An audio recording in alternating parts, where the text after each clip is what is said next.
სანამ წავიდეთ ჩემ თავს, დიდი მადლობა, რომ კვირის შუაში, როდესაც ძალიან დამღლელი ეპიზოდი ეხლა რომ სამსახურებით და სამუშაოდ რო დავამთავრეთ, გამონახეთ, რომ ეს ჩემთვის ორმაგი мотиваციაა, რომ დობას გიჩხდეთ, რომ ამ დროში მოგცეთ ინფორმაცია ამ პროფესიაზე, ამ ინდუსტრიაზე მთლიანად და მე შევეცდები მთელი ჩემი ენთუზიაზმით და ამ პროფესიისადმი სიყვარულით მოგაწოდოთ მაქსიმუმი.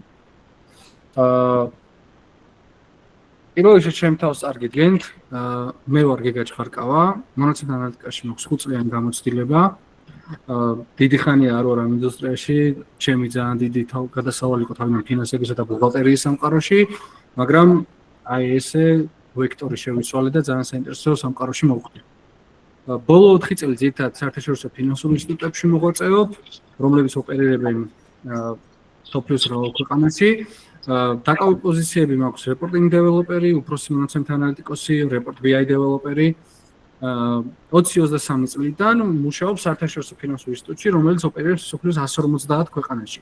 გადახდის სისტემა PayServe 16-იად, კომპანია, რომელიც ამების განმავლობაში შეუძლია სოფლის ნებისმიერ წერტილში თქვენი თანხა ასახოს ანგარიშზე.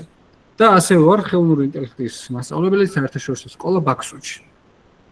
ეს ჩემს შესახებ პატარა შესავალი და ეხლა ზოგადად ვისაუბროთ ჩვენ პროფესიაზე და ჩემი საყვარელი ფრაზით დავიწყებ, რაც ძალიან ეხმიანება modern და postmodern business და ზოგადად ბიზნეს აზროვნებას, რომ without data you're just another person with an opinion, ხო?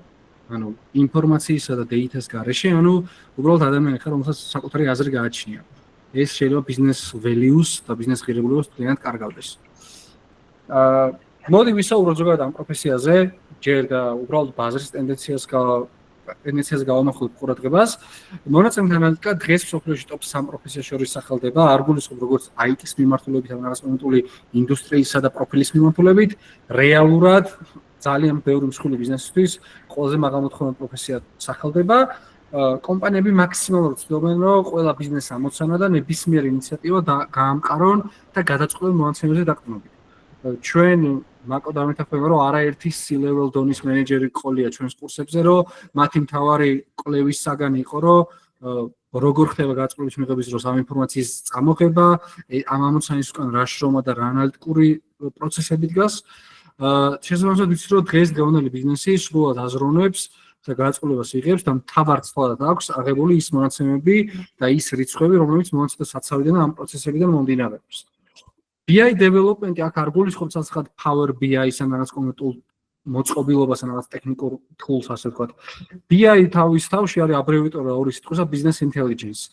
Business intelligence რაც ეს სიტყვა თვითონ ატარებს შინაარს არის, რომ კომპანიებისთვის მთავარი გამოწვევა დღეს არის, რომ ამ ქაოტურ საოპერაციო პროცესებში, როდესაც end-to-end პროდუქტის წარმოებიდან ან შესყიდვიდან მიდის მომხმარებლამდე რაღაც კონკრეტული, ან მომხმარებლის რეგისტრაციის ან ჩვენამდე მოსვლის რაღაც თავგადასავალს გადის მომხმარებელი, ჩვენთვის აუცილებელია, რომ ოკეი, ეს პროცესები შეიძლება არის გამართული, ეს ამ ყველაფერს კომერციალიზაცია ძალიან კარგად ხდება, მაგრამ მნიშვნელოვანი არის ამ პროცესს ჩვენ უყუროთ.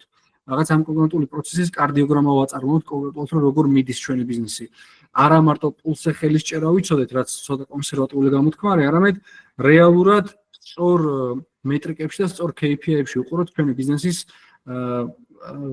პროცესს, ანუ ბიზნესი როგორ მიდის, how the business is running, რა როგორც ზუსტად გამოთქმა იციან და აუცილებელი არის, რომ იმ ანალიტიკურ შრომას, რომელსაც ჩვენ ვატარებთ, როგორ იკითხება, როგორ არის ეს delivery ფაზაზე, ანუ მიწოდების ფაზაზე, რამდენად self-explanatory ანალიზს ვდებ, რამდენად მარტივად და თხრობადი და გაგებადი არის ის, რასაც მე მივაგენი და რაც მე დავასკვნე ასეთ ამ მონაცემების გაანალიზების საფუძველზე.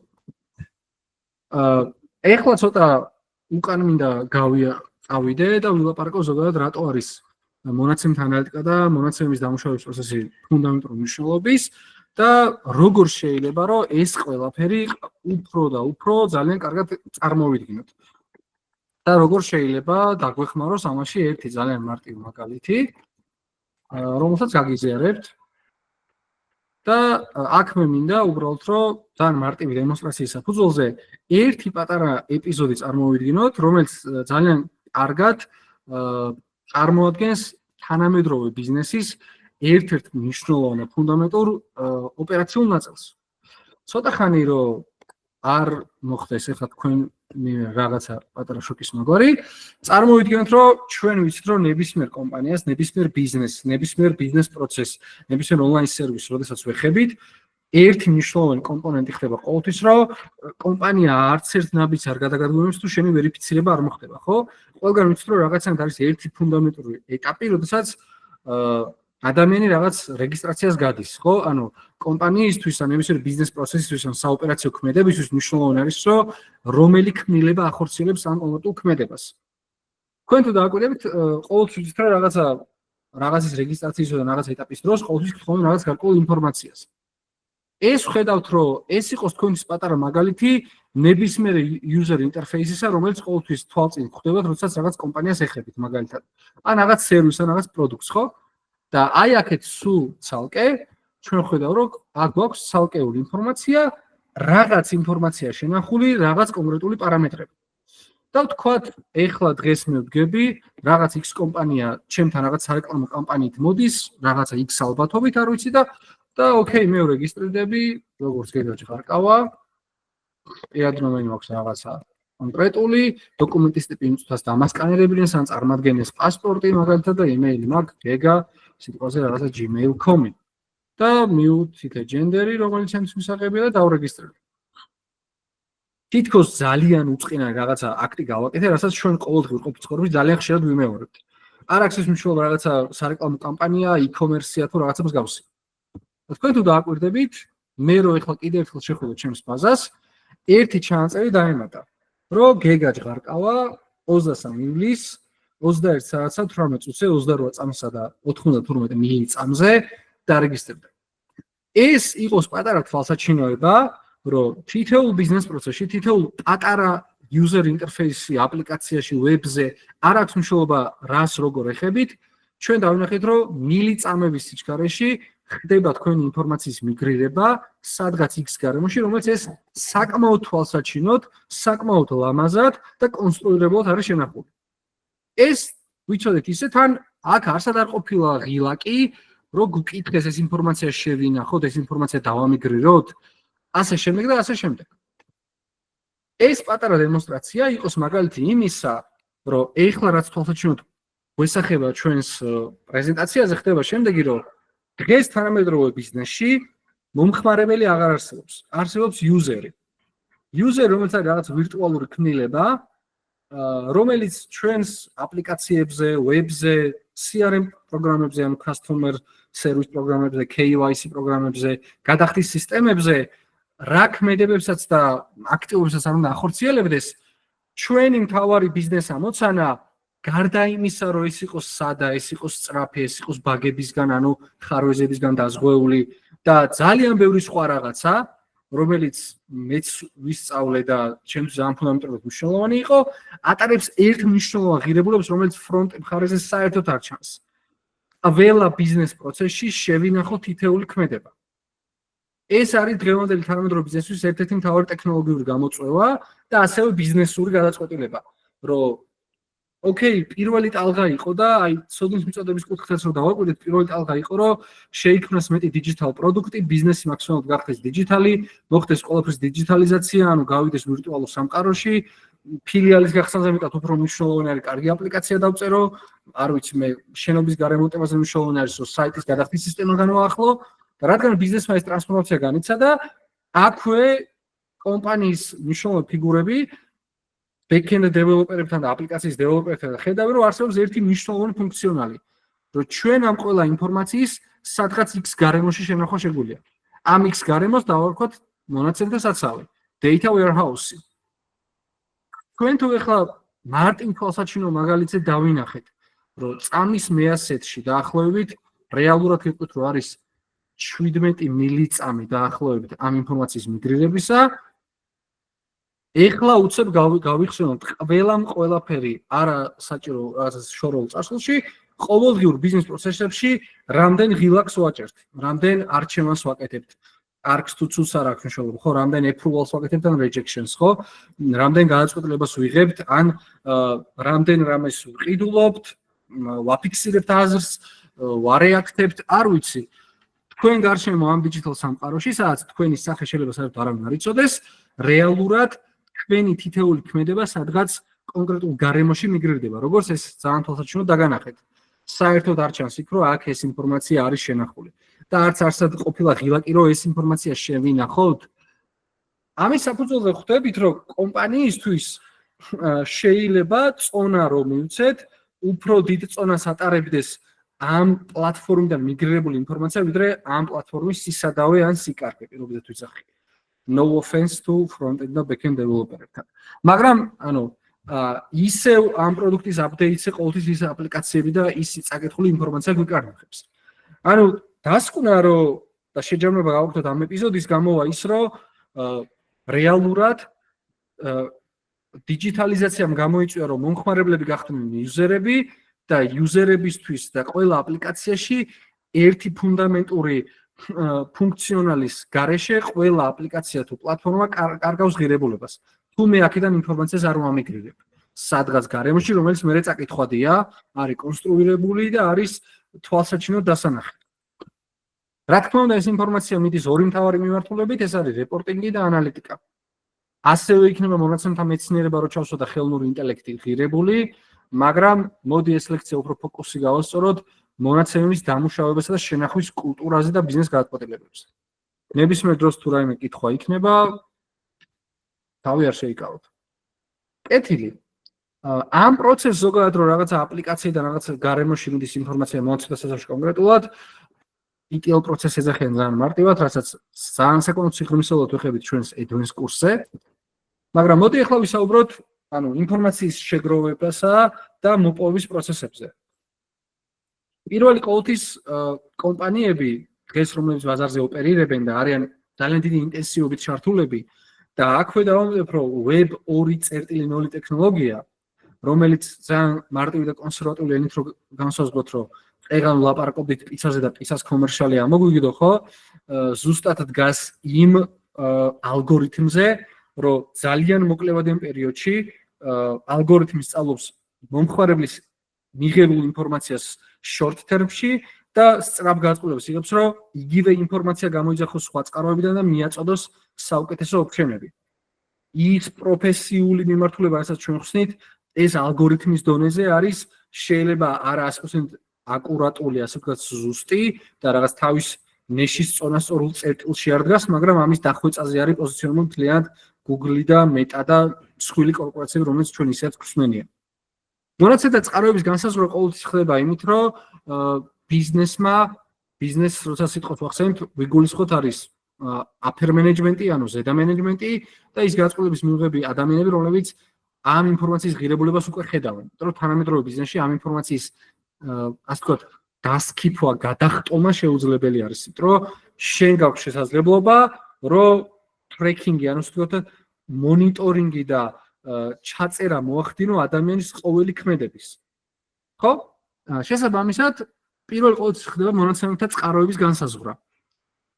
რა შეიძლება იყოს ჩემ ბიზნესში პროცესები, სადაც მე მაქვს digital პროდუქტები შეტანილი, ბიზნეს პროცესებში მაქვს რაღაც პლატფორმები შეტანილი, რომელშიც შემილია, რომ იქიდან ინფორმაცია ამოვიღო. რომელ წუთს რა ღილაკს აჭერენ, როდის თავენ აპლიკაციას, როდის ლოგინდებიან ან ლოგაუთდებიან, არ ვიცი. პირველ რიგში შეიძლება ბიზნესმა დაინახოს შესაძლებლობა ასევე, რომ მე რო აქ პლატფორმა დავნერგო, შეიძლება დავინახო ის, რასაც ადამიანის თვალი ვერ ხედავს. ჩვენ ხო ხვდებით იმას მაგალითად, რომ როდესაც ორ ადამიანის შორის კომუნიკაციას რაღაცას ვიჭერთ, შეიძლება მე ვიყო დატრეინინგებული, მე შეიძლება სახელმძღვანელოები გავიარო, მე შეიძლება ძალიან მაგარი სტუდენტი ვიყო, მაგრამ ალგორითმის დონეზე ჩემში არ დევს, რომ ყველა ინფორმაცია შემინახო, რასაც ვესაუბრები ჩემს პოტენციურ მომხმარებელს ან პოტენციურ არ ვიცი მე ვიღაცას, მაგრამ digital პროდუქტის შეტანა ამ ამოცანას გვიმარტივებს, იმიტომ რომ უბრალოდ default ფუნქციონალად ვდებთ, რომ არ მაინტერესებს ყველა ინტერაქცია დაამიგრირე მონაცემთა სასწავლში. ანალიზი უკვე post მდგომარეობა და post ამოცანა არის. რადგან ბიზნესმა უკვე ეგ გზა გაიარა, რომ ეძებს შესაძლებლობებს, რომ სადაც კი ადამიანი და მატერიალური და ხელშესახები ურთიერთობა არის მომხმარებელთან, იუზერთან, შეიძლება ცალსახად კომერციული სფერო არ იყოს, იყოს social media, ხო? ძალიან მარტივად.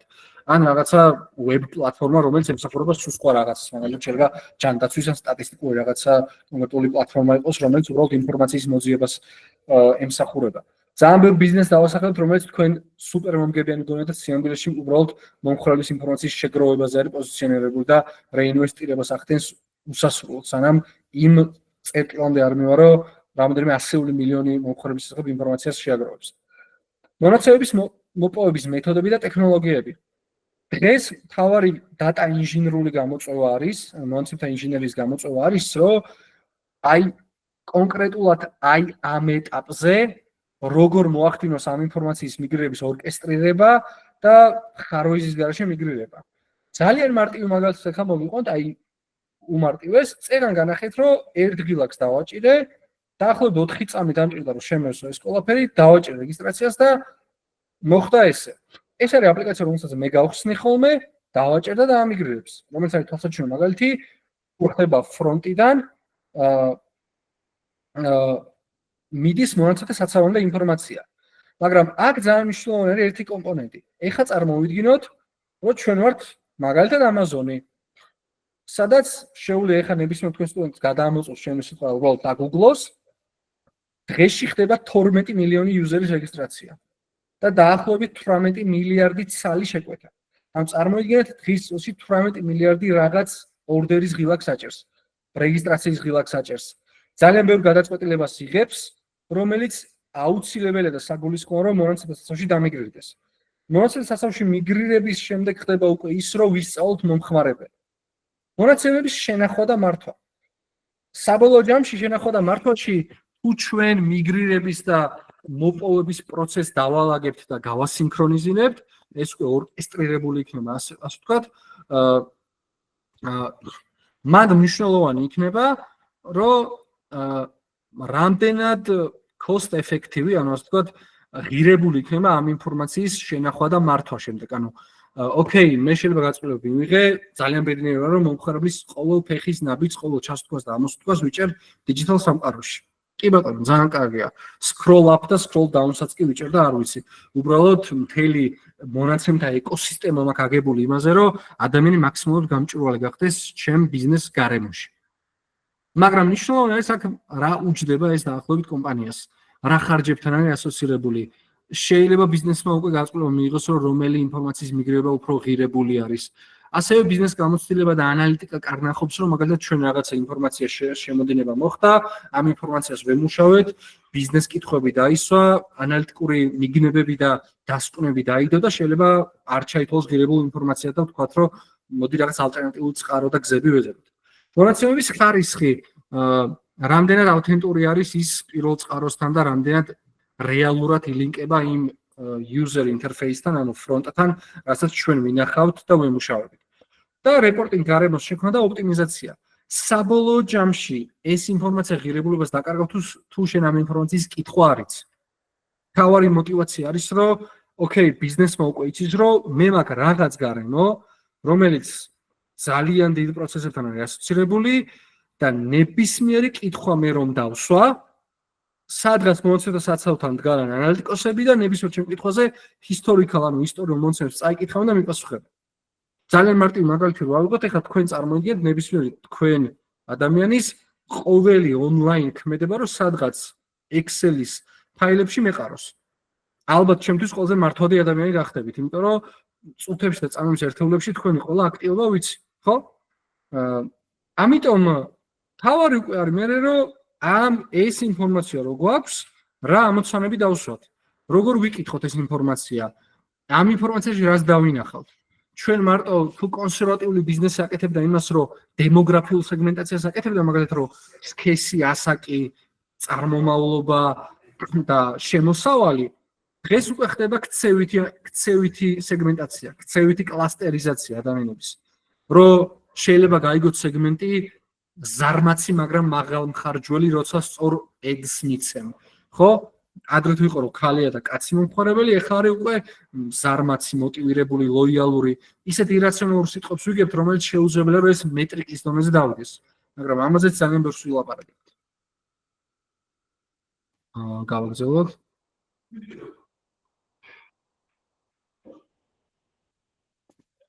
საერთოდ კი, ყოველთვის ბიზნესი მაგამოცანასაც სვავს, რომ რა შედეგი და რა მიზანი მაქვს და მაგის საფუძველზე რა მონაცემების წამოღება შეიძლება მომინდეს. კი, ეგ უფრო ისმევა ამოცანა მაშინ, როდესაც ბიზნესის სპეციფიკა ყალიბდება და ბიზნეს პროცესები უკვე გაწერილია, რომ ჩვენ რაღაცა პროდუქტი შექმნიდან მიწოდებამდე ამ გზას გაივლის და მომხმარებელი რა გზას გადის, რომ ჩვენ პროდუქტ შეეხოს, მან შეიძლება უკვე განსაზღვროთ, რომ მოდი პლატფორმას ქონდეს ეს სპეციფიკა, რომ აი ეს ინფორმაცია გინდა თუ არა გამოართოს მომხმარებელს ამ პროცესში. ანუ რაღაც ინფორმაცია დავავალდებულოთ, რომ შეიტანოს ან დააჭიროს ღილაკს, სავალდებულო ღილაკად ვაქციოთ ან რაღაცა, რაც მე მონაცემსაცავში აპრიორში წამოვა. კი, სწორი შეიძლება იყოს მითითება, რომ ჯერ ბიზნესი საზღვრავს თავის პროცესებს და ამ პროცესებში უნდა დაინახოს, სად შეიძლება ჩავდო რაღაც ფუნქციონალი, სადაც მომხმარებელს ინფორმაციას აუცილებლად შევავსებინებ, აუცილებლად ღილაკს დავაჭერინებ, აუცილებლად რაღაც პროცესს გავატარებ, რომ მე ის ჩემ მონაცემსაცავში მოხდეს. ეხლა რომ ვისაუბროთ კონსერვატიულ და თანამედროვე ბიზნესზე, თუ ვილაპარაკეთ, რომ ბიზნესმა უკვე ეს მონაცემთა საცავის და მონაცემების ღირებულება დაინახა, რა განსხვავება არის კონსერვატიულ და თანამედროვე ბიზნეს შორის? პირველი ვილაპარაკეთ იმას, რომ გადაწყვეტილების მიმღები პირები და მათი წინაპირობა. ძალიან მარტივია, რომ კონსერვატიულ ბიზნეს მოდელებში მე პირადად როდესაც ვსწავლობდი, ძირითადად ბიზნეს кейსებს როცა ვსწავლობდით, ყველაფერი იყო ცენტრალიზებული CEO-ზე, ანუ დირექტორზე, ფინანსურ დირექტორზე, მარკეტინგის დირექტორზე და მანდ იყო ძალიან ბევრი ბიზნეს ლიტერატურაში, რომ ისინი გრძნობდნენ ამ ბიზნესს, მათ 20 წლიანი გამოცდილება ჰქონდათ ამ ბიზნესში. კი, რაღაც ღირებული ცვლადები იყო იმისთვის, რომ მათი გაწყვეტილება ყოფილიყო ლეგიტიმური, მაგრამ ალბათ უფრო ლეგიტიმურია ციფრები, რომ 150 გაყიდული A პროდუქტი უფრო ეფექტურია 100-ს გაყიდულ B პროდუქტზე, ხო? ანუ მაგალითად 130 ლოიალური კლიენტი A პროდუქტის მიმართ უფრო დიდ cash flows მოგვიტანს long run-ში, ვიდრე short term-ში პირობითად რაღაცა 160 ადამიანი, ხო?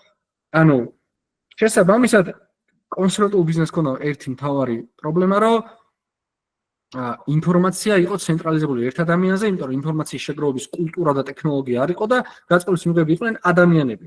და სადაც ადამიანია, იქ არ იქნება სიზუსტე, არ იქნება ზუსტი წონასწორული წერტილი ამ გადაწყვეტილების ან ალტერნატიული დანახარჯის ან რაღაც კონკრეტულის განსაზღვრა.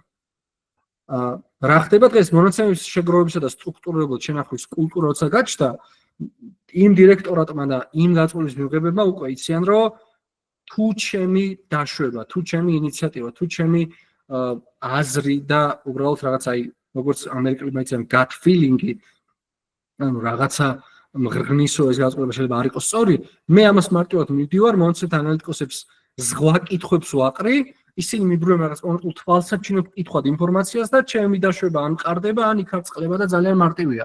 ანუ დღეს უკვე იცის, რომ სანამ ნებისმიერ მარტივ გაწყვეტილებას გააკეთებს, სანამ უბრალოდ მარტივად რო თქვათ, რომ ექიმი სანამ ოპერაციის გაწყვეტილებას მიიღებს, რომ ანუ უკვე ქმედებაში მოიტანოს თავის რაღაც იდეები, მანამდე უბრალოდ წაიკითხავს ანალიზებს, ანუ წაიკითხავს ინფორმაციას, წაიკითხავს წარსულ გამოცდილებას.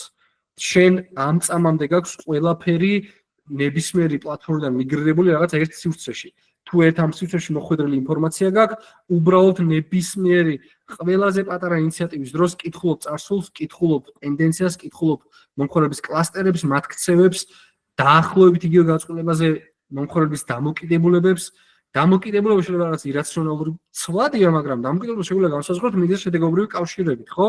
და მე რო პროდუქცია გავაკეთე ეს კამპანია, უკვე მოხდა ის, რომ ინფორმაცია წავიკითხე და ამ ინფორმაცია მიკარნახა, რომ აი ქმედება არც ისე რაღაცა ექშენები, არ იყო მეტი კლიკები, არ იყო რაღაც კონკრეტული რეიშიოები, რომელსაც ისევ ბიზნესი მიწესებს.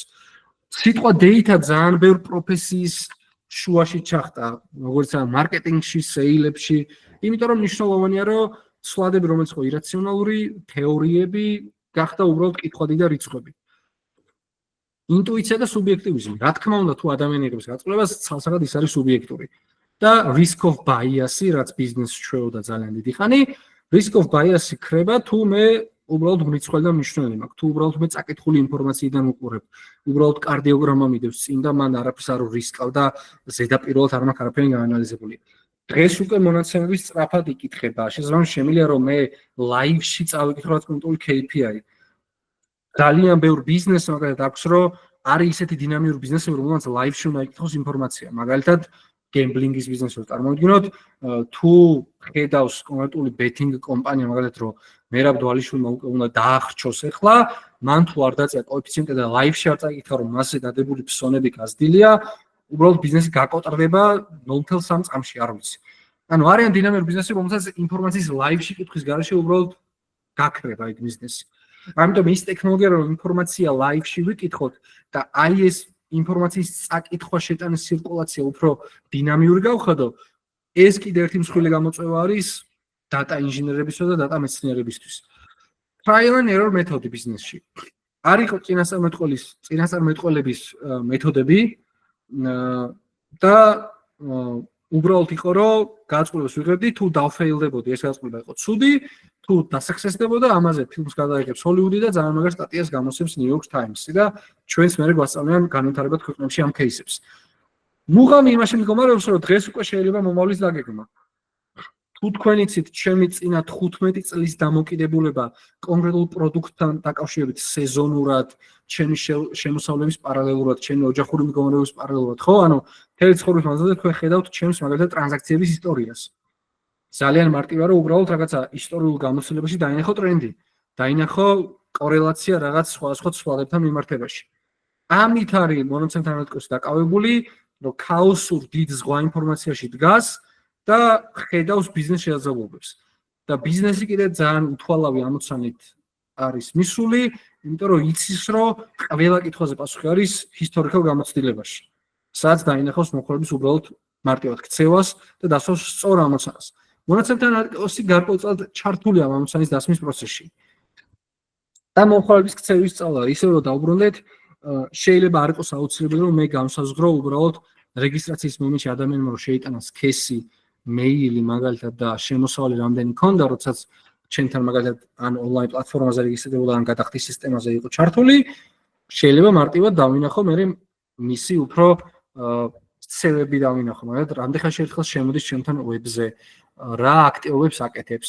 ამაზე ჩვენ ძალიან ბევრ ბიზნეს кейს განვიხილავთ, სად კითხულობენ სწორად ინფორმაციას და როგორ ეხმარება ეს მათ, რომ სეგმენტაცია არ იყოს ქალი და კაცი და დიდარი ღარიბი და ქართველი და ინგლისელი, არამედ იყოს ზარმაცი, ერთგული და ისეთი ირაციონალური სიტყვები, რაც ვერც კი წარმოგვიდგენა რომ ბიზნესმა შეიძლება სერიოზულად ჩათვალოს.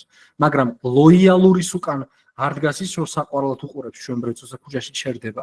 ლოიალური არის ადამიანი, რომელიც შეიძლება რაღაც განმეორებითები ქმედებები დავიჭიროთ, კოეფიციენტი დავინახოთ ქმედებასა და მე წარმატებულ ქმედებას შორის ყოველი 10 ქმედებიდან 8 ქმედებაში წარმატებულად ვახდენ კომერციულად გადახდას, ან შესყიდვას, ან რეკომენდაციის გაწევას, ან გაზიარებას, ან რაღაცა მსგავს.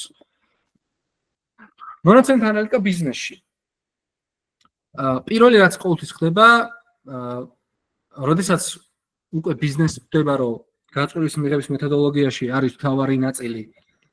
ოკეი, ჩვენ განვიხილეთ, ბორდზე ვზივართ, ძალიან ბედნიერებთ რომ ვსჯელობთ რაღაც კონკრეტულ გაწყვეტილებაზე და ყოველთვის არის ბოლო არგუმენტი.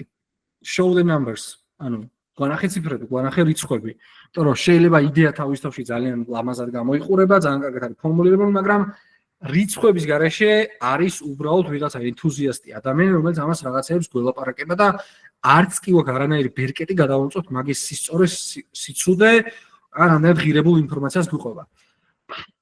ეს არაერთმა მენეჯერმა მოგვიყვა ჩვენ რომ რაღაცა მიუხედავად იმისა, რომ ძალიან დიდი ექსპერიენსი მქონდა საერთაშორისო ბაზარზეც, მაინც არის კულტურა და კიდევ კაი არის კულტურა, რომ შენ როდესაც ზიხარ და ყველა გაწყვეტილებას იღებს, რომლის საფასური არის კაპიტალი, რომლის საფასური არის სხვადასხვა მნიშვნელოვანი აქტივები კომპანიისთვის, მან მნიშვნელოვანია რომ ციფრები ვიკითხოთ და სწორი მიგნებები იყოს ანალიტიკური, რომ ჩვენ ამ ციფრებს გავყვეთ, ასე ვთქვათ. პრობლემიდან ამოსული კოეფიციენტებისა და KPI-ის დაგენერირება.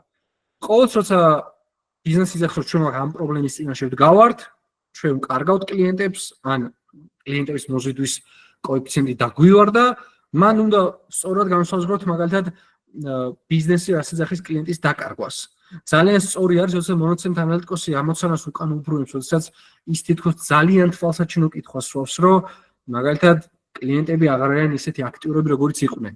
თითქოს ძალიან მარტივი წინადადება, მაგრამ მოდით ვსადოთ და ეს ყველაფერი გადავაქციოთ რეალურ დასკვნით დოკუმენტად. ძალიან ბევრი მსჯელობა მოგვიწევს. უნდა დავარქვათ კლიენტებს ვის ვეძახით პირველ რიგში, ხო? ერთგულ კლიენტებს ვსაუბრობ თუ არა ერთგულზე. ამიტომ თავარი იდეა რაც მდგომარეობს არის იმაში, რომ ბიზნესი, რომლებიც არიან ენთუზიასტები და იდეების მატარებლები, ყავთ მონაცემთა ანალიტიკოსები, რომლებიც მათ იდეებს აციფრულებენ და მათემატიკურად ზუსტებს ხდიან. მომხმარებლის ქცევის განსაზღვრა, ანუ behavioral clustering-ი, მომხმარებლის პრეფერენციები და სენსიტიური წერტილები.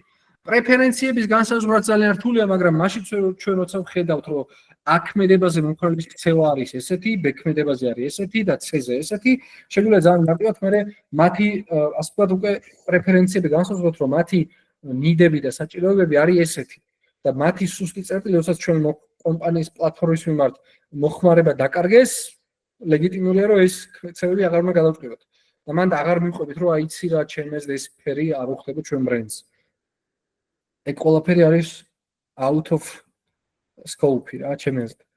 64 მარკეტინგისთვის და უკვე ჩვენ გვაქვს data-based marketing-ი და data-based marketing decision making-ი, რომ ანუ მარკეტოლოგები უფრო გახდნენ მეტად ეგ ადამიანებად გადაიქცნენ რატომღაც, იმიტომ რომ მნიშვნელოვანი გახდა რომ ფერთა თეორიებზე, მომხმარებლის ექსპლორაციაზე და ბრენდინგის მომენტში კი ძალიან კარგი არის ფილინგებზე აპელირება, შეგრძნებებზე და სხვა სენსებზე პოზიციონირება, ფერისა და გზავნილების მიხედვით, მაგრამ 64-იან მათვის რომ ამ X კამპანიის შემდეგ როგორია მომხმარებლის დამოკიდებულება, როგორია მომხმარებლების ზრდა, დაკარგვა, მათი გადახდების სიხშირე, მათი საიტზე შემოსვლისა და გასვლის და რეაქტების სიხშირე, ანუ მათ თუ არ იკითხეს ეს ინფორმაცია, ლეგიტიმური მათი გადაწყვეტილება ვერ გახდება უბრალოდ იმიტომ, რომ თეორიულად ძალიან იდეალურად გამოიყურება.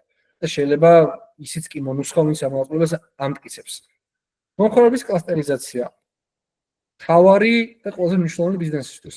ძალიან ბევრი ბიზნესი ჩვენ უზარმაზარი cash flow-ს გგონია და უზომოდ დიდრებად წარმოგვიდგენია.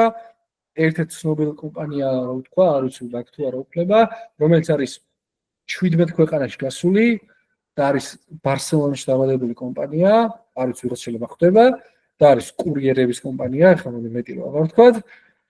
დაახლოებით წარმოიდგინეთ 17 ქვეყნის მოსახლეობის ყოველდღიური საჭიროებები, გამოძახებები, სურვილები, გადახდები და ყველაფერი იცის. შეიძლება კომპანია არ არის სუპერ მომგებიანი და არ არის მილიარდელების რაღაცა წყარო, მაგრამ წარმოიდგინეთ თქვენ ფლობთ ინფორმაციას 17 ქვეყნის შესახებ ადამიანი ყოველი ყოფით ცხოვრებაში რას ჭამს. უბრალოდ ხვალ რომ ამ კომპანიამ წამოხვიდა ეგ ინფორმაცია აიღოთ, უბრალოდ იდეალურ ბიზნეს შექმნით. ეს იქნება კვების ინდუსტრია თუ ფარმაცევტიკის თუ ნებისმიერ რაღაცით თქვენ იცით ადამიანების პრეფერენციები. და ჩვენ უკვე ვიცით რომ მაგალითად არიან ბილის არა, მაგრამ ახლოს ხარ. ოკეი.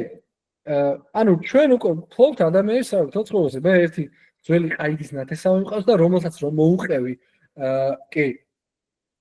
პირველი.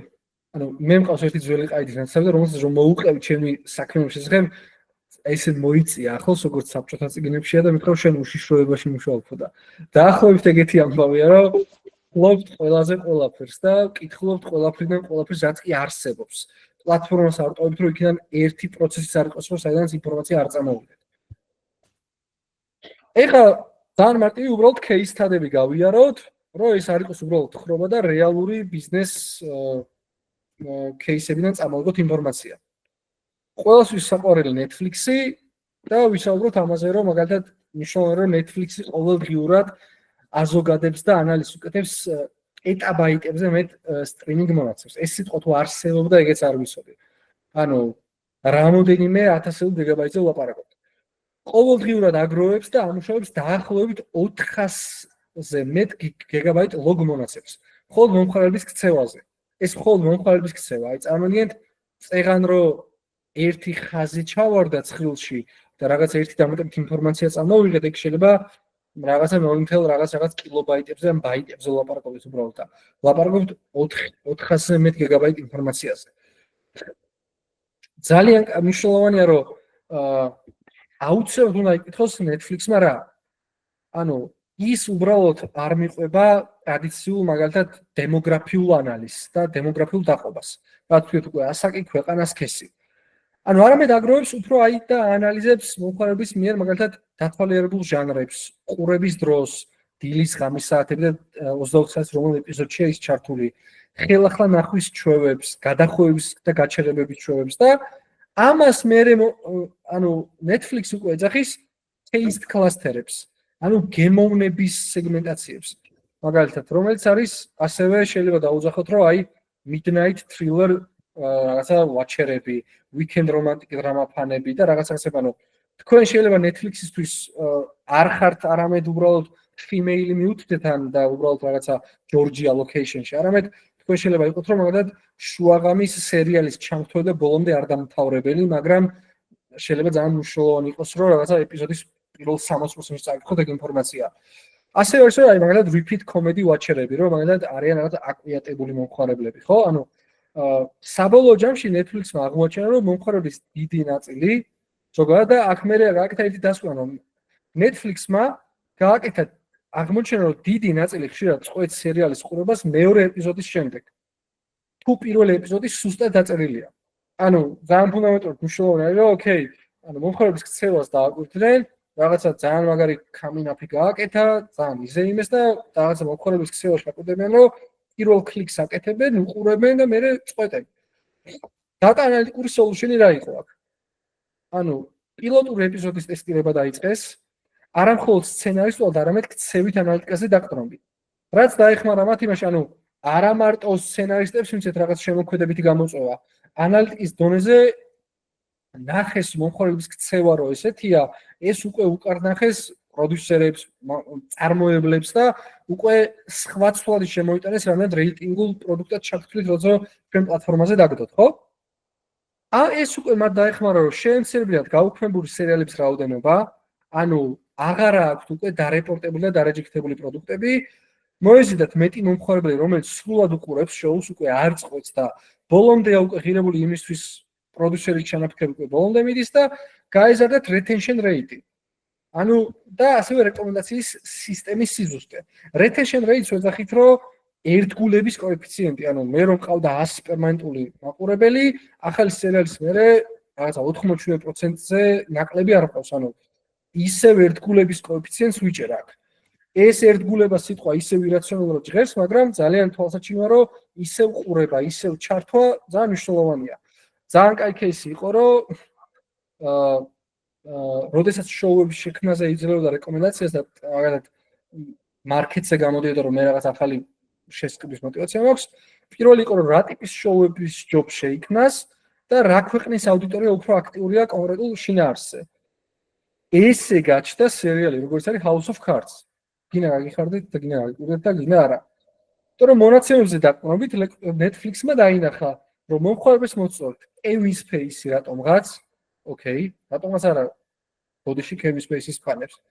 პოლიტიკური დრამა იყო უაღრესად ტრენდული და რეჟისორი David Fincher-ი. ეს სამი ცვლადი ამან მონაცემებზე დაყრდნობით წაიკითხა და არა, იმიტომ რომ David Fincher-ის ოსკარებს გადახედა უბრალოდ, ხო? ხედავენ გადახვევებს, ხედავენ დაპაუზებებს, ხედავენ ისევ ჩართვებს, ანუ მომხმარებლის ქცევა კარნახობს, არ ვიცი, პირდაპირ ბაზარზე გამოდის და წმინდა მარკეტ რჩევას იძლევა. ძალიან მნიშვნელოვანი არის churn prediction-ი. Churn prediction-ს ნიშნავენ მომხმარებლების დაკარგვის ალბათობას.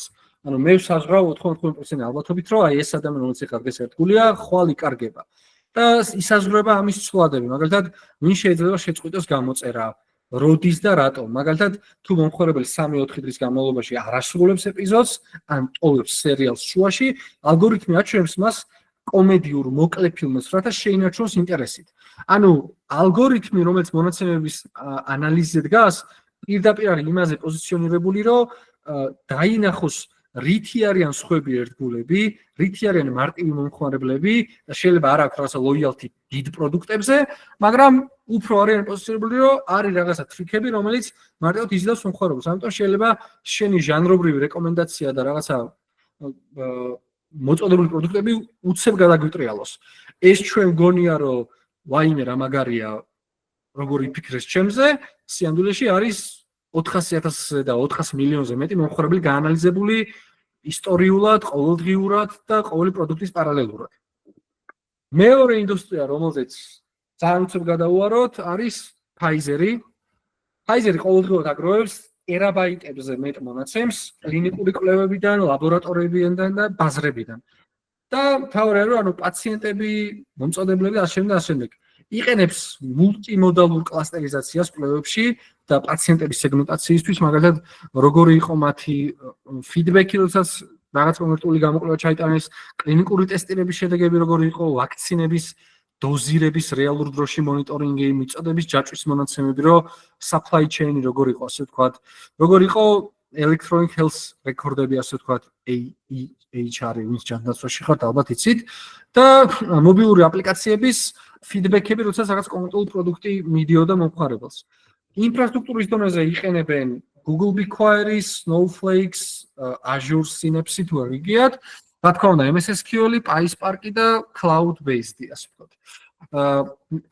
ასევე მნიშვნელოვანი იყო მომხმარებლების ან პაციენტების კლასტერული ანალიზი, უფრო სხვა მართლობრივად, მაგალითად, გენეტიკური პროფაილებით, დაავადების ისტორიით და პროგრესით, მკურნალობის რეაგირების სისწრაფით, პაციენტის მომხმარებლის სიმპტომებით. ანუ ჩვენ მარტო ის კი არ ყავს მძიმე და კარგი პაციენტები, მათი ტრენდები და დამოკიდებულებები როგორ არის სხვა ფინანსურ თუ რაღაცა ინდუსტრიულ გაწოდებაზე. და რა თქმა უნდა, ყოველთვის ძალიან საინტერესო თემაა, COVID-19 ვაქცინის წარმოებისას მოხდა მონაცემთა ანალიტიკის ერთ-ერთი ყველაზე თვალსაჩინო გამოყენება, იმიტომ რომ ისწავლეს რაღაცა მილიარდობით ადამიანის ქცევა, რისკები და აქ იყო უკვე რომ დიდ მონაცემებზე დაყრდნობით უკვე ხელოვნური ინტელექტის როგორც მოდელი შეიქმნა, რომ მას უფრო მოკლე დროში ლაივ სტრიმი გაეკეთებინა ამ ინფორმაციის წაკითხვის და გაანალიზების, როგორ იყო რისკები, გარდაცვალების რისკები და ასე შემდეგ. ბოლო თემას შევხვდით Walmart-ს, რომელიც არის ერთ-ერთი ყველაზე მსხვილი მიმწოდებელი მსოფლიოს და უფრო მეტად ამერიკის მასშტაბით, უფრო სწორი ამ შემთხვევაში ვიქნები. და Walmart-ი ყოველდღიურად ამუშავებს 2.5 პლუს პეტაბაიტ ტრანზაქციურ და ოპერაციულ მონაცემებს. 10,500-ზე მეტი მაღაზიათო მსოფლიოში, 265 მილიონი მომხმარებელი ყოველ კვირაში და 50 მილიონზე მეტი ტრანზაქცია დღეში. ანუ უცებ წარმოვიდგინოთ, რამხელა ორკესტრირებით ხდება ამ ინფორმაციის მიგრირება, როგორ კონსტრუირებულად ცხრილები შემიდის და შედეგად გავყვეთ ახლა. რა ხდება აქ? აქ ხდება შემდგომი რაღაცა, რომ Walmart იყენებს მონაცემებზე კლასტერულ ანალიზს მომხმარებლის სეგმენტირებისთვის. მაგალითად, შესყიდვების ისტორია და ასე ვთქვათ, რუტინები, ლოკაცია, ამინდი, სეზონურობა, პროდუქტის ხელმისაწვდომობა და პასუხი ფასდაკლებებზე, ანუ მომხმარებლის ქცევა და საპასუხო, ასე ვთქვათ, რეაქცია როგორ არის. ძალიან მარტივი მაგალითი, მაგალითად, მომხმარებელი, რომელიც ხედავთ, რომ ასე ისტორიულად ბოლო 5 წლის მანძილზე ამ სეზონის ამ და ამ კვირის ერთეულში ხდება, რომ რაღაცა გროსერის შესყიდვები ძალიან მაღალი აქვს. ამის საფუძველზე ტიპები უკვე მივიდნენ lifestyle clustering-ზე, ანუ როგორი lifestyle-ის bubble-ში, ანუ მომხმარებელთა ჯგუფში ხდები. ანუ შენ უკვე არ გიყურებენ და შესაბამისად ნახეთ არის დასკვნა. თქვენ შეიძლება წარმოდგენაც კი არ გქონდეთ, მაგრამ ძალიან ბევრი კომპანიის ვართ უერთგულესი მომხმარებელი. თქვენ შეიძლება არ გიჯდებოდეთ ფინანსურ ინსტიტუტებზე, მაგრამ მათი ბარათებით გადახდებისა და გამოყენების გამო ხართ ნომერ პირველი მომხმარებელი და ის აქციები არ ხდება, იმიტომ რომ თქვენ ვიღაცას უყვარხართ უბრალოდ ძალიან იდეალური მომხმარებელი ხართ ძალიან ბევრ სეგმენტზე გაანალიზებისთვის. წარმოვიდეთ ახლა კიდე ერთი მომენტი. წარმოვიდეთ მე შევდივარ Walmart-ში, ვიღებ რაღაც A პროდუქტს, მივდივარ, დგები კონსულტანტთან, ვაკეთებ ჩემი ტელეფონით გადახდას და უცებ წარმოვიდეთ რამდენ კომპანიისთვის დამიგრირდა აი ერთი ჩანაწერი დაემატა ჩემს შესახებ ინფორმაცია. პირველი პროდუქტი რომელიც ვიყიდე, იმიტომ რომ იქ ალერტი მივიდა რომ ის გაყიდვა შევარდა და ერთი ჩანაწერი დაემატა რომ პირობითად რაღაცა ჩემი საყვარელი პროდუქტი გაიყიდა. მეორე დაემატა იმ მარკეტის ლოკაციის მონაცემებსაც შევიდა კიდე ერთი ინფორმაცია რომ რაღაც გაყიდვა დაფიქსირდა.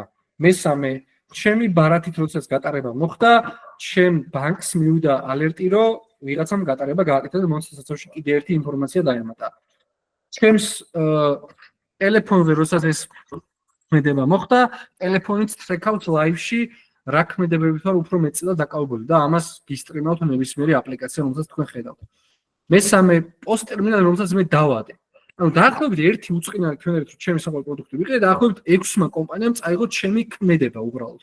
და ჩემი ექშენი არის სადღაც დამიგრირებული. და ხვალ რო სამყარო ჩემზე შეყვარებულია რომ ისევ ეგ პროდუქტი ვიყიდო, ძალიან მარტივი ანალიტიკური ამოცანა არის. ოკეი? როგორ იბადება ამოცანა? აი ხა ამაზე რო ვილაპარაკოთ უფრო ხო? და ანუ მონაცემების დაყოლების გაწყვეტების მიღების მოდელი და მნიშვნელობაზე რო ზუსტად აკიხსნათ რა. ყოველთვის პირველი ხდება ბიზნესის პრობლემის ან მიზანის განსაზღვრა. ეგ არის ყოველთვის პირველი ამოცანა. აი დგება ჩვენი დირექტორი და იძახის რომ ჩვენმა კონკურენტებმა შექმნეს მაგალითად loyalty პროგრამა და მეც მინდა დავიწყო. და გამოდის ყველა მონაცემთა ანალიტიკოსი არის დაძაბული გონებით, ყველა მონაცემი ახსოვთ, ცხრილების არქიტექტურა იციან, მონაცემები შენახულია, ხო? აქ ყველაზე უცნაური ის არის, რომ ეს არის უბრალოდ პრობლემა ან მიზანი. მე მინდა ლოიალური კლიენტები დავიჭირო, ხო? ჩვენი პირველი ამოცანა, რასაც ბიზნეს ანალიტიკოსებიც ერთობ, ეხშეთ არის, რომ პრობლემა გადავაქციო ამოცანად. ოკეი? მე პრობლემა უნდა გადავაქციო ამოცანად.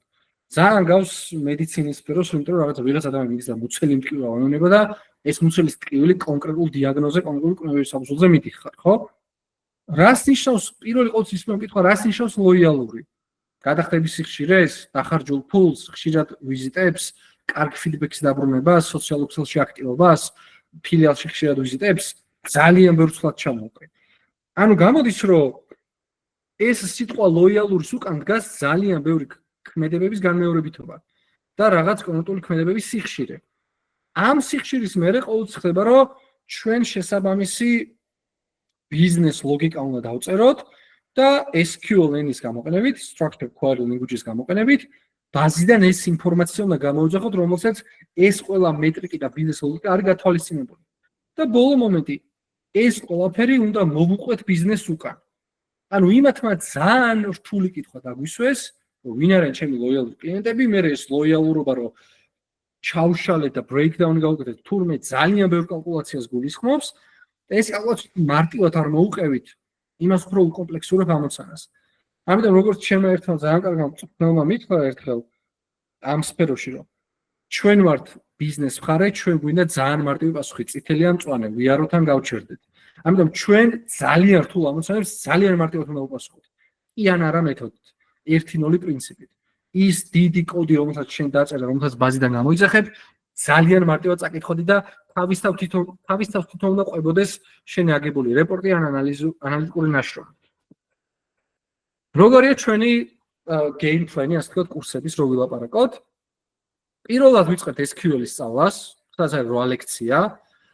SQL-ზე ვიწყებთ ძალიან კარგი მნიშვნელოვანი შესავალს. SQL არის ერთადერთი ბაზებთან საკომუნიკაციო ენა, ანუ პროგრამული ენა, რომელიც პოზიციონირებული არის ბაზის არქიტექტურაზე და ბაზასთან მუშაობაზე. Structured query language-ად იშიფრება და ერთი კარგი შენიშვნა არის ის, რომ SQL-ს როდესაც პროგრამულ ენად ქმნიდნენ, ერთადერთი მიზანი დაისახეს ეგ ადამიანებმა, რომლებიც ამ პროგრამას წერდნენ. მოდი შევქმნათ პროგრამა, რომელიც ერთნაირად გასაგები იქნება ტექისთვისაც და ჰუმანიტარისტვისაც. ამიტომ პროგრამულ ენის სწავლას რო დავუწყებთ, ეს არის ყველაზე მარტივი პროგრამული ენა, რომ პროგრამულ სამყაროში შეაბიჯო. აქვს თავის excitement-ი, რომ რაღაცა ძალიან დიდი ინფორმაციას ემუშავები და ეს ამას ხიბლი აქვს. და ძალიან მნიშვნელოვანი არის, რომ ენა თავის თავში არის ძალიან მარტივად კითხვადი. ანუ არა საჭირო პროგრამულ ენას რო დაწერ, თქვა რომ აი ეს სიტყვა ამას გულისხმობს, ეს keyword-ი იმას შვება. ამ ენის სწავლას რო დაწყებთ, მიხვდებით რომ უბრალოდ ინგლისურ წინადადებებს წერთ, რომელიც სინქრონულად არის კომუნიკაციაში ბაზასთან.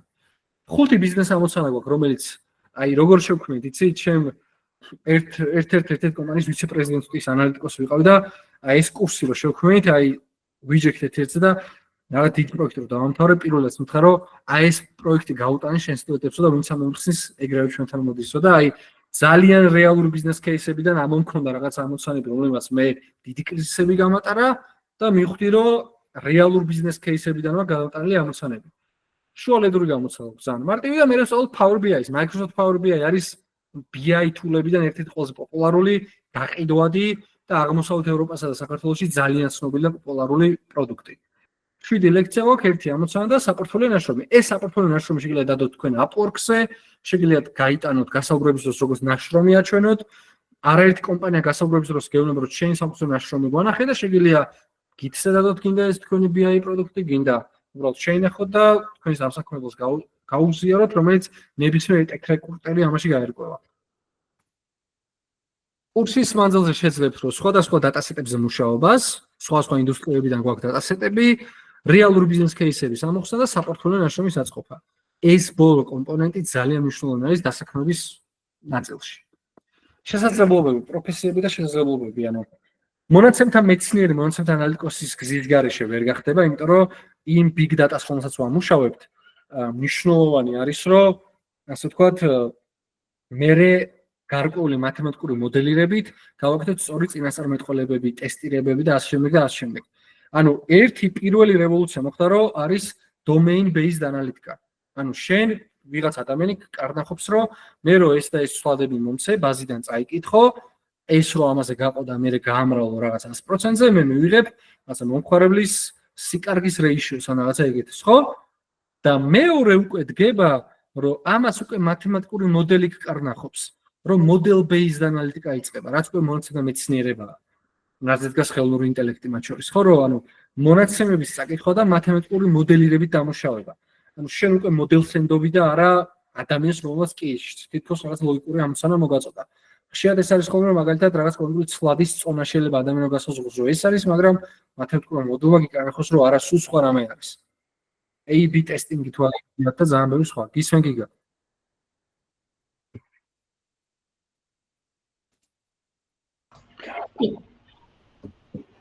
კითხვა აქვს დაწერილი კი. ერთადერთი არანაირი უნარი არ გჭირდება, ძალიან ნოლიდან დავიწყე მე საერთოდ, კი მომწონა მათემატიკა, მომწონა სხვა რაღაცები, მაგრამ აი აბსოლუტურად ნოლიდან YouTube-ით ვისწავლე და უბრალოდ ლეპტოპს უნდა ცნობდე რომელია, მეტი არაფერი არ გჭირდება, იმიტომ რომ არანაირი advantage ამ კურსს არ აქვს. უბრალოდ მონაცემთა ანალიტიკა დგას იმაზე, რომ შენ თუ მოგწონს, რომ ყოველი ახალი ამოცანა იყოს სულ სხვანაირი, რომელიც მანამდე არ მოგიხსნია და მოგიწევს, რომ ადამიანის ვერბალურად მოყოლილი ამოცანები კოდად გადააქციო და ინფორმაციის სიზუსტეში შენ თვითონ ვერ დარწმუნდე, ეს არის ეს საქმე ზუსტად. და აი, როდესაც მარტო ხარ და რაღაცა მიგნებას დებ და ამ ინფორმაციას გატესტავ და გადაამოწმებ და შენ მოგიწევს, რომ რაღაც მოყოლილი ვერბალური ამოცანა კონკრეტულ კოდად გადააქციო, ეს კოდიც რო გამოიძახებს, ზუსტად ის ადამიანები მოხვდებიან ამაში, ან ის ტრანზაქციები, ან ის ქმედებები, რომლებიც ამოცანა გულისხმობს, აი ეს გზა თუ შენთვის ძალიან მნიშვნელოვანი და საინტერესო იქნება, როგორ ყალიბდება ამოცანა მაგ პროცესში ჩართული, მხოლოდ ეგაა საჭირო. მე გპირდები, რომ არც სტატისტიკას ცოდნას გავალდებულებ და არც სხვა პროგრამული ენების საფუძვლებს ან პრინციპებს.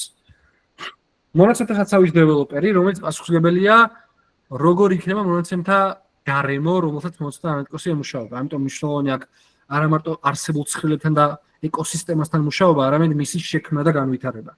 მონაცემთა ინჟინერი, რომელიც დგას აპლიკაციასა და ბაზას შორის და პასუხისმგებელია აპლიკაციაში დაჭერილი ღილაკი და ველები, როგორ გამოიქცევა მონაცემთა საცავში და მონაცემთა არქიტექტურა, რომელიც უფრო ხედვას დებს, ასე ვთქვათ, როგორ უნდა იყოს მთლიანად ეკოსისტემა, როგორ უნდა იყოს განაწილებული მონაცემთა მიგრების პროცესი და ორკესტრირება და ასე შემდეგ და ასე შემდეგ. დამთავარი ჩვენი advanced data analytica, რომელიც პირდაპირ არის გამიზნული, რომ მე ძალიან ხშირად ვაწყდებოდი იმ გამოწვევას საერთაშორისო ბაზარზე, რომ ხშირად იყო ერთ-ერთ სკილად მოცემული Python-ი. არის უკვე მე ამოცანები და უფრო მონაცემთა მეცნიერული და ინჟინერული ამოცანები და გარკვეულწილად ამ პროფესიებს ვეხებით, რომ მონაცემთა ანალიტიკის seniority level-ზე უკვე არის ამოცანები, რომელსაც tools-ის, ასე ვთქვათ, მოწყობილობის დონეზე ვერ უმკლავდება SQL-ი, ვერ უმკლავდება BI-ი, ვერ უმკლავდება სხვა მოწყობილობები, გვაქვს დილემები, რომ მონაცემთა ეკოსისტემა ისე არის აწყობილი, რომ რაღაც ერთი ინფორმაცია გვაქვს ერთ საცავში, მეორე სულ სხვა საცავში, მესამე სულ სხვა პლატფორმაზე და Python ენით სწავლობთ კომპლექსურ და არასტრუქტურირებულ მონაცემთა საცავებთან მუშაობას და რაღაც ერთ ვირტუალურ გარემოში მათ დამუშავებას. ძალიან დიდი უპირატესობაა ეს საერთაშორისო ბაზარზე რომ გახვიდეთ და კარგად გაერკვეთ მონაცემთა მეცნიერებაში და მონაცემთა ინჟინერიაში. ეხლა კი კითხვების დროა. დიდი მადლობა ყველას.